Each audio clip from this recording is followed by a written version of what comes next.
Updated, Saturday the 30th of March 2019 16:28. The Minister of State for European Affairs Helen McEntee has said it will be very difficult for Ireland to reconcile its obligations to the EU with protecting the Good Friday Agreement in the event of a no-deal Brexit.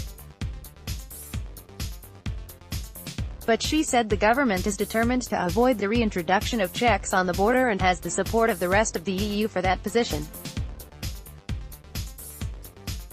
How we protect the single market and the customs union, these are discussions that we have been having and will continue to have into the coming week, she said.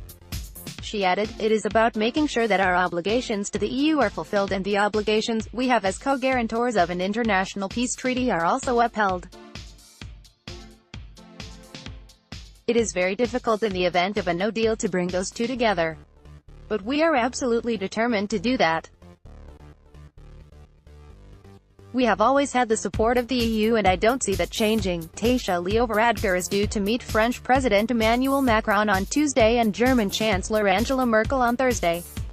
Ms. McEntee said both meetings will involve discussions on the significance of a no-deal Brexit for the island of Ireland and both leaders will want to hear the Taoiseach's proposals for such a scenario.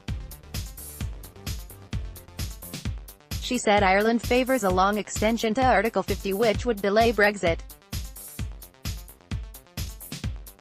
Fianna Fáil's spokesperson on housing, planning and local government has said a national discussion on Brexit must take place so people know what will happen in 2 weeks' time. Dublin Fingal TD Darragh O'Brien has called on the government to be upfront about the situation, and questioned whether they are prepared for a no-deal scenario. Mr. O'Brien said he is still hopeful that a deal can be made, but that patience is wearing thin. We've had months and months of the Taoiseach and the Taoiseach saying they're hoping for a deal and that's still the likely outcome, but I think now the government have got to be upfront. They have to start talking publicly about what may happen and about what they're doing to lessen the blow that may be there. Meanwhile, up to 100 people gathered on the border at Agglane Bridge which links counties Fermanagh and Cavan, as part of a series of protests against Brexit today. Fr Joe McVeigh from Border Communities Against Brexit called for people to make sure there won't ever be a hard border again on the island of Ireland.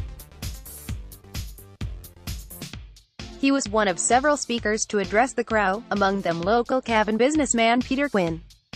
A few dozen protesters from Border Communities Against Brexit unfurled a banner outside Croke Park this afternoon as Leitrim fans gathered for a National Football League final against Derry. They said they wanted to show solidarity with the protests along the border today.